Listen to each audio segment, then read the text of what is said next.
Olá, caros ouvintes. Nós vamos falar agora sobre a denunciação da lide.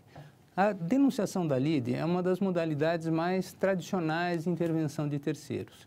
Para a gente entender bem a denunciação da lide, é interessante figurar a seguinte imagem. Pensem no processo como um veículo. Esse veículo vai carregar pelo menos uma demanda, mas eventualmente pode carregar mais de uma demanda. É exatamente isso que ocorre na denunciação da lide.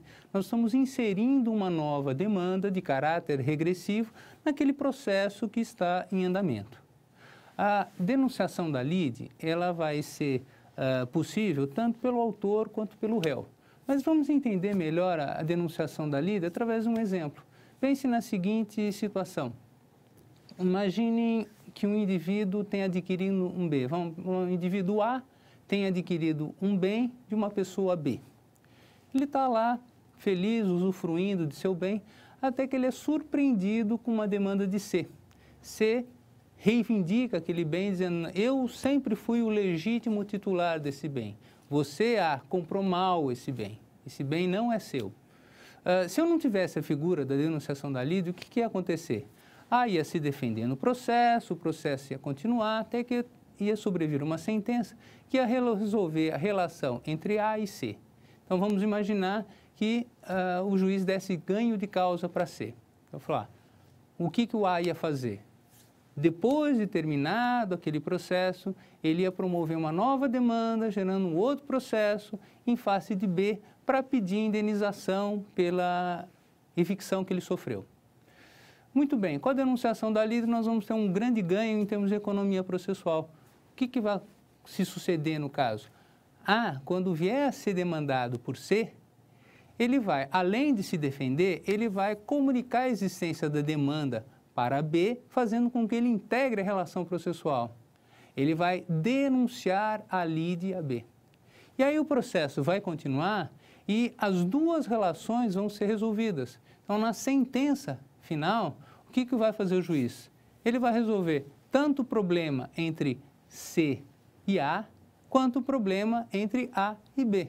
Então, se C vier obter ganho de causa, na mesma sentença, o juiz vai condenar B a pagar a A os danos referentes à evicção. Tá? Essa denunciação da lide, como eu falei, ela pode ser feita pelo autor ou pelo réu, mas ela é muito mais comum quando feita pelo réu. É muito rara feita pelo autor. E ela é uma possibilidade, ela é facultativa, ela não é obrigatória. Nada impede que a pessoa resolva discutir isso em outro processo. Tá? Então, ela tem em mãos uma possibilidade. E quando que ela tem em mãos essa possibilidade? Quais são os casos em que se admite a denunciação da lide? Bom, um é a evicção, que eu já dei o exemplo aqui, e outro caso é de inserção de qualquer demanda de caráter regressivo. Né? Então, são esses os dois casos em que se admite a denunciação da lide. A denunciação da lide, ela envolve uma série de discussões interessantes. Eu vou só chamar a atenção para dois pontos aqui. Em primeiro lugar, um ponto que foi devidamente regulado pelo Código, que se diz respeito à denunciação sucessiva. Nós estamos falando o quê? Falar A denuncia a lide a B, que denuncia a lide a C. Essa denunciação sucessiva, ela é admitida, mas só uma vez. Então, no exemplo que eu dei aqui, C não poderia denunciar a lide a D. Nós temos também que essa denunciação da lide sucessiva ela não pode ser per saltum. Então, por exemplo, A não pode denunciar a lide a C. Vamos pegar um exemplo prático. Imagine uma construtora que seja demandada por vícios de construção. O que ela vai fazer? Bom, ela, além de se defender, ela pode pensar, não, para esses trabalhos eu subcontratei uma outra empresa, então vou denunciar a lide a ela. Essa outra empresa recebe a comunicação e ela percebe que se trata de problema de infiltração. Ela fala, mas então eu contratei uma empresa para fazer impermeabilização, a responsabilidade é dela no final das contas. Então ela denuncia a lide a essa empresa de impermeabilização. Né? Então isso é possível, mas notem bem, uma vez só a denunciação sucessiva e não pode ser per saltum.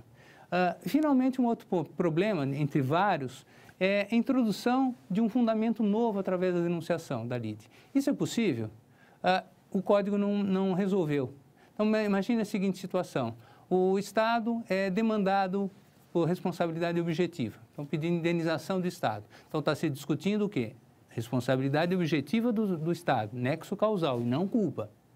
O Estado, por sua vez, fala, bom, se eu vier a ser obrigado a indenizar, eu quero que o funcionário que causou isso tenha que efetivamente me indenizar pelo exercício do meu direito regressivo. Só que para ele pedir isso, ele vai ter que discutir a culpa do funcionário. É possível ele introduzir esse fundamento novo do processo através da denunciação da lide? Há uma grande discussão a respeito e o Código não tomou posição. Mas esses são apenas alguns que eu cito como exemplo, porque o tema é extremamente rico e eu remeto, meus caros ouvintes, ao livro Teoria Geral do Processo Contemporâneo, na parte relativa à intervenção de terceiros, onde tudo isso é mais detalhado.